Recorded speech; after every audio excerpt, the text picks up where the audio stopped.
British Council has been in Nigeria since 1944, which is more than 75 years ago.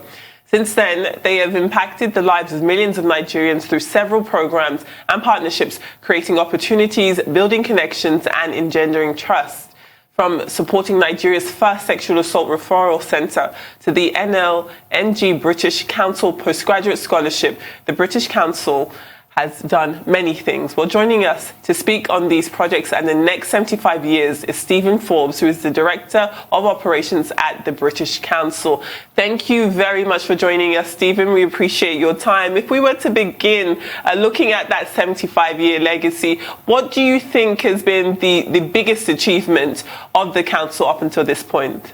Well, it's interesting. A lot of people, when they look at the British Council, try and pick up on a particular event and look at, so what's the achievement in that particular event. I think for us in the British Council, what we're most proud of over the past 75 years in Nigeria is the fact that we've worked with Nigerians. So throughout our history, we've been very close to a lot of Nigerian individuals, a lot of Nigerian institutions, and part of our aim is to help individuals to reach their potential. And that's really been kind of what's driven us, and it's really our biggest achievement, I think, over the course of the years. Okay, not one particular, you're not talking about one particular outstanding, bludgeoning achievement. You're talking holistically. Exactly. I mean, if you were to start looking at individual achievements, then the sexual referral centres that you referred to just now. I was actually going to come to that. The Mirabel Centre, Nigeria's first sexual assault referral centre, which you established with your support, which was established with your support in 2013. Well, would you say is really a child of necessity with the current trend of rapes, of sexual assaults, and even murder going on in the country presently? Well, I think what's going on presently is showing that our work is not done.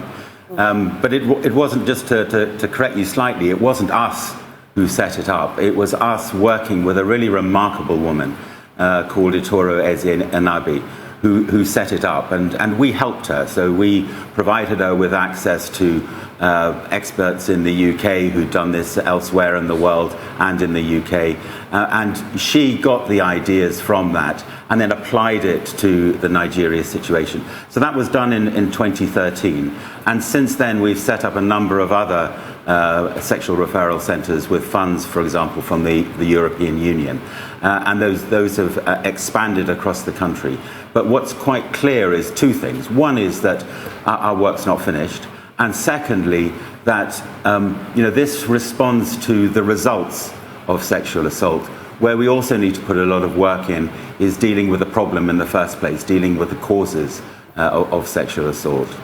And on that note, not to focus specifically on rape, but I know that part of the work the British Council has been doing has been the training of teachers in Nigeria for Nigerians. Can you tell us a bit more about that process? Why the British Council thought it was important to them to focus on education at that level? Yeah, so our remit, and when we were set up in the first place back in the 1930s, our remit was very much focused on education, but education in its broadest sense, not just about schools, but also ongoing education, lifelong education, training for entrepreneurs, which your previous speaker was talking about. All of that training we do. Now, in each country that we work, we have to focus on particular areas. We've got limited funds. We work with others to get funds, but there's still always a limit on resources. So we focus on particular areas. And in Nigeria, one of the areas that we focused on is working with individual schools, often pairing them up with the UK in order to try and drive and develop that international connection, that access to best practice elsewhere, and to try and help build up the school expertise and the teachers' expertise in schools across Nigeria. How do you determine or select the schools you work with, you know? Yeah. How do you do that? It's quite an involved process. So it's partly self-selecting. So, very often schools will put themselves forward. And then there's a kind of criteria that we go through in order to match them up with schools in the UK. And schools in the UK have been through a similar sort of process. They also apply. They also kind of have to demonstrate their interest. And what we're looking for very often is, kind of access to information, keenness to understand other ways of doing things, the impact that we can make. So what difference will this pairing make? So a very well-endowed school with a lot of international connections already is probably going to benefit less than a school in a more remote area that's really hungry for international connections but hasn't had that opportunity up until that point. So it's quite an involved and long process to get there. And the reason why it's a long process is because when we get to the actual project, we want to make sure that the schools are up and ready to run straight away. Another one of your... Oh, yeah, definitely interesting. Another one of your projects, or something that we wanted to talk to you about, is the Thanks to You campaign. If you could tell us more about what it is and what it is that campaign seeks to achieve here in Nigeria this year. Yeah. So the Thanks to You campaign is a celebration of our 75 years in Nigeria.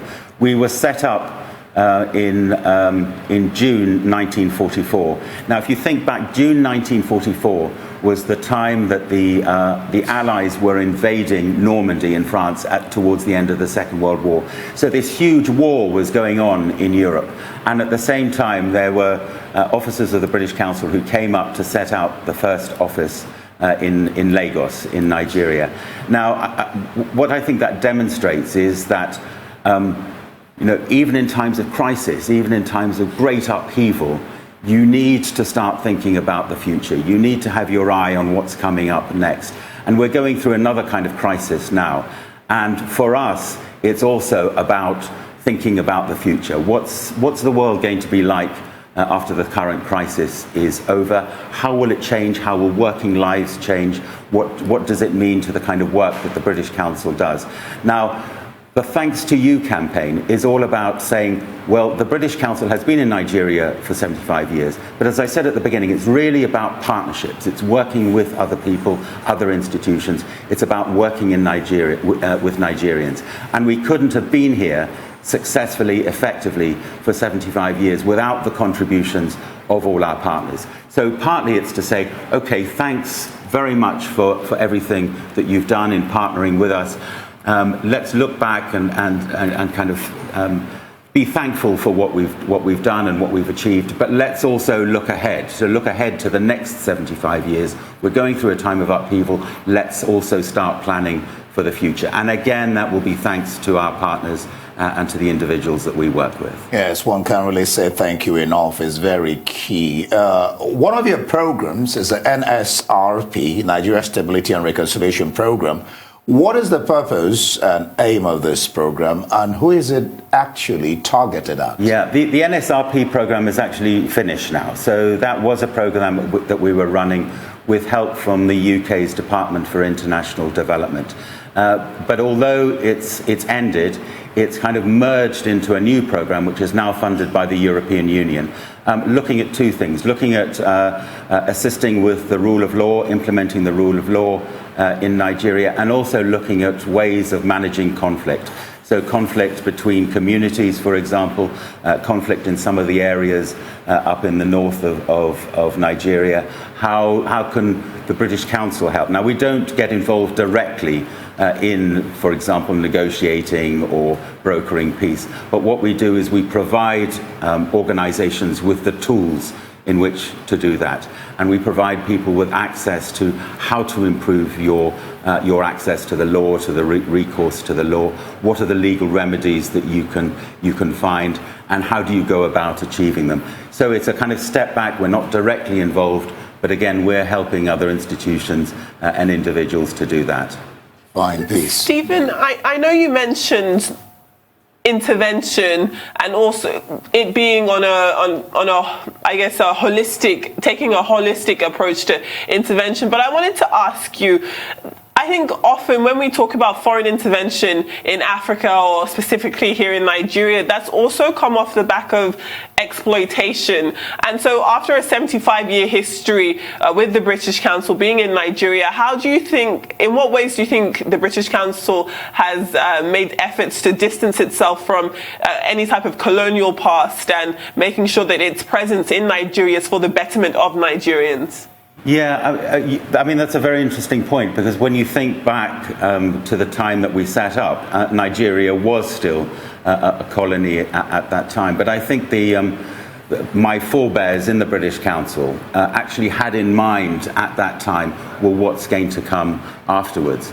Now, of course, the debate that that's arisen in the UK is very pertinent to the question that you've just asked, because I think as a nation, we're now going through this self-reflection about, what does our colonial history mean to us?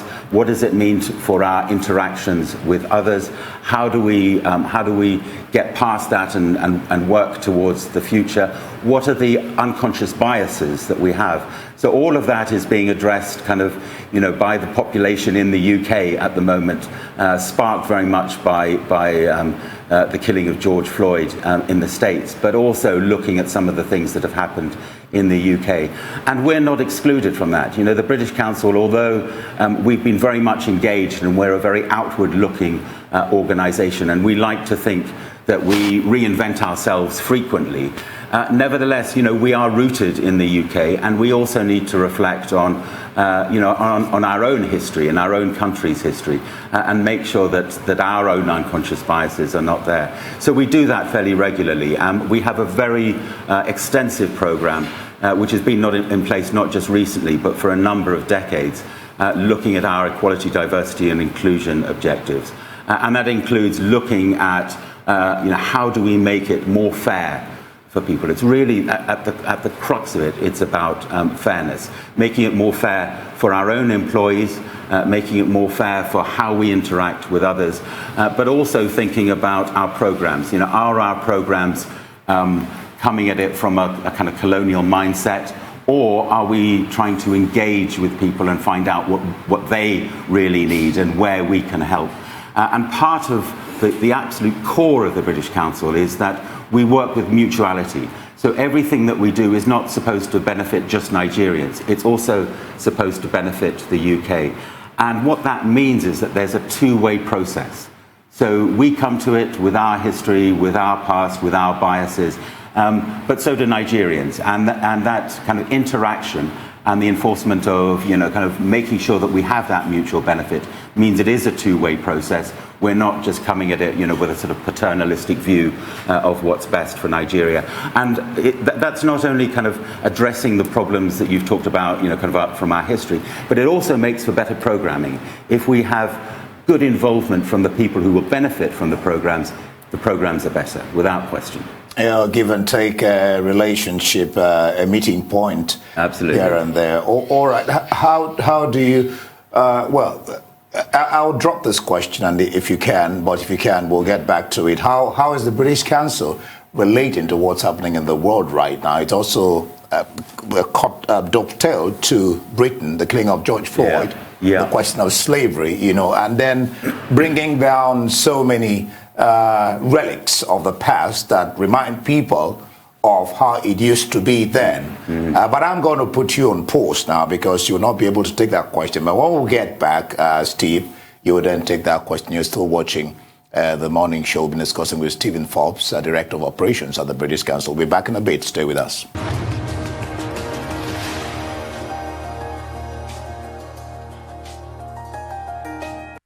All right, it's still the morning show. And in case you're joining us, Stephen Forbes, Director of Operations of the British Council, as they celebrate 75 years in Nigeria. So, Steve, I don't know whether you remember the question.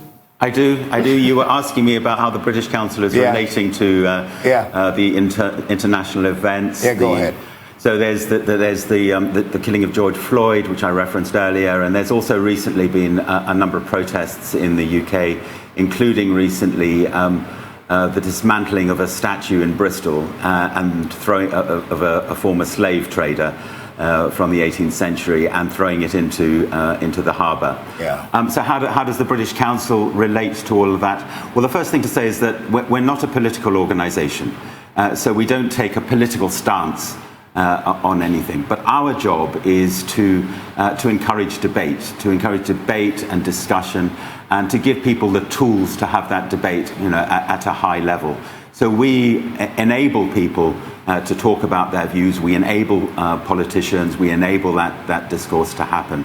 But we don't get involved with it directly ourselves. And the reason why we don't is because, if we commented on this particular issue, George Floyd, for example, it didn't happen in the UK, it didn't happen in Nigeria, it's happened in another country. But if we comment on that, then if something happens elsewhere, which is a highly politicized issue, we might be required to comment about that as well. And that's not helpful to the objectives that we want to achieve, which is to provide other people with a platform to share and to exchange their views. Where it has really affected us, though, is in kind of our internal processes. So we have, this equality, diversity and inclusion move in the British Council to make sure that we are not in any way discriminating on the basis of race or gender or sexuality or age or any of those things. And we've been quite proud of that. We've thought, it's worked pretty well. We're very comfortable with discussing these issues. We're very happy with how it's impacted on the organisation. But what the recent debate has shown to us is that we haven't done nearly enough. And we need to do more, both in terms of kind of understanding some of the problems, some of the issues, some of the feelings that have been kind of suppressed for a while. And we need to kind of get those out into the open. But it's very much focused on ourselves as an organisation and the debates that we're having internally to make sure that that the people who represent the British Council externally are representative of the UK as a whole, where it is now, and that there's a plurality of views within the British Council management structures, that our workforce is sort of fully behind what we're doing and understands what we're trying to achieve. And by doing that, by kind of looking internally at ourselves, I hope that will make us better placed to enable other people, other organizations to do the same. All right. Let's discuss the role or before I go to that, let's talk about this final quiz, you call it, and the 75 stories that people are engaged with, 75 stories, 75 years, and what sort of prizes were won by the participants? So there are a range of prizes relating to virtual, sort of virtual reality. We opened up our new office in Abuja. So we combined our 75th anniversary celebration in Abuja with the opening of a new office. And as part of that, and it's a fantastic building for anyone who's in Abuja. It's wonderful to visit, very modern. And as part of that, we wanted to sort of show some of the latest technology that we use. And so we had a virtual review of the British Council's history in Nigeria. So you could visit different rooms and see the British Council in different stages of its history in Nigeria. And rather than just giving away those virtual screens at the end, we turned them into a prize for the 75th anniversary celebrations. Oh, that's lovely. Well, I think it's no secret to any of us that Nigeria has a rich and diverse cultural identity, especially when it comes to arts and culture. So, Stephen, I wanted to ask you what type of involvement the British Council has had in Nigeria's arts and music scene. We were able to see that you produced a video with MI and other Nigerian musical collectives like Chocolate City. So tell us more about that process. So, again, our arts program is not about bringing out wonderful UK art and displaying it to Nigerians. It's very much a two-way process. So we want to be involved with Nigerian artists. And we have a range of programs to enable that to happen. What struck us a few years ago is that although there are some really fantastically creative people in Nigeria, very often the spaces for displaying that creativity are lacking. And particularly we noticed in theatres. So that, theatres are very expensive, they take a lot of money, and there's not a lot of theatres around. So a few years ago, just to give you one example of the kind of programs that we do, we set up in conjunction with partners in Lagos, the Lagos Theatre Festival. And the idea was that it didn't have to be kind of in very expensive sound acoustic theatres built specially for the purpose. It could be anywhere. It could be in school halls, it could be out in the park, it could be in gymnasiums or wherever. And we set up the Lagos Theatre Festival in order to try and bring more theatre to the people, which is where it started. Theatre started by very much a sort of engagement with crowds at marketplaces. And we wanted to bring that back. So we set that up. That was in 2013, and then last year we withdrew from the process. So it's developed over the years. It's now become an internationally recognised a festival. Get people coming to it from all over the world. But the British Council, we feel, has done our job. So now it's we're letting it run on its own 2 feet. A board has been set up. And it's been taken forward by a combination of Nigerians and UK personnel on the board. So that's the kind of work that we do. Not so much doing the art ourselves, but bringing people together to enable artistic endeavours to continue and creating that platform for it to be built forward. Steve, what role is the British Council playing to help resourceful Nigerians? Sami talked about that earlier, how resourceful Nigerians are. I mean, in the music industry, they're doing quite wonderfully well, but not just entertainment. What's your role? What role are you playing in helping resourceful Nigerians harness their talents towards fulfilling career dreams? Yeah. So we've got a young entrepreneurs program, which we have set up in order to help entrepreneurs to develop their talents. Now, if you set up a new company, as your previous speaker was talking about, it's really tough. You need mentorship, you need a lot of practical skills that go along with also your creative skills. You need some advice, and the program that we've set up has enabled that to happen. So we provide those kind of courses for young entrepreneurs. And we also provide them with access to mentors, particularly mentors from the UK, who've been through that process, who know the pain, who know the difficulty, and who've overcome those challenges, so that they can provide that kind of advice to young entrepreneurs as they go forward. What I would say, though, is that although that skill very often people feel they don't have, they are fantastically creative in Nigeria, particularly in the fields of fashion and film and some of the kind of visual arts.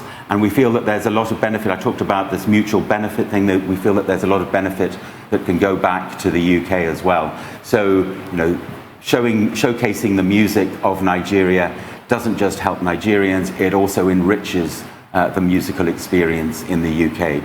One other point I'd just like to add, and that is that very often for creatives, one of the key things is copyright. You can create a wonderful piece of work and then find it's stolen, or you produce a very expensive film and then it's video copied around the world and you get no benefits from any of the royalties. So one of the things that we're looking at with the entrepreneurs is, how do you protect your creation? Work, how do you make sure that you get the benefit from all the efforts that you've put into it?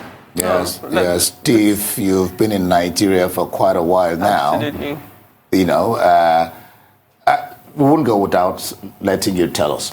What have you, I don't know how many years, what have you loved most about Nigerians? The food? Do you eat amala? Have you eaten amala? I have, and everyone asks me about the food, and I love it, but that's not the thing that's stood out for me most of all. What's really stood out for me has been the sense of humour of Nigerians. I mean, I go to the office, and most of our staff, almost all of our staff, are Nigerians.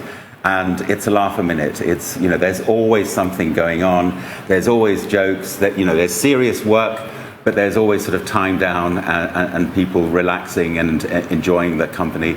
And what we're missing most in this period of isolation and lockdown is not having that kind of connection with our staff. That kind of we're still doing the work, we're still kind of really concentrating on that. But I'm missing that opportunity just to engage with people and have a good laugh. I definitely understand that. Well, what can we expect from the British Council as we look forward? Would it be another 75 years or more? Is it less time? Are there plans to leave Nigeria? What can we expect from the British Council? Well, I mentioned that we've just opened up a new office in Abuja. We're also investing in new premises in Port Harcourt. So we're here to stay for as long as Nigeria will have us. In terms of what's coming up next, well, that's a very interesting question, and we're looking at that. I was in a meeting with some colleagues yesterday, looking at what the world might be like, what Nigeria might be like after this period, and what we need to do in response to that. One of the things, for example, that we're looking at is, we had a library, a physical library in Nigeria a while ago. We don't have that anymore, but one of the things we're looking at is whether we can have a virtual library, which enables people to access books and magazines and so on. So there's a number of ideas. We haven't firmed up any of them yet, but watch this space. All right. Interesting discussing with you, Steve Forbes, the Director of Operations, British Council of Nigeria. Thank you for your time. Thank you very much.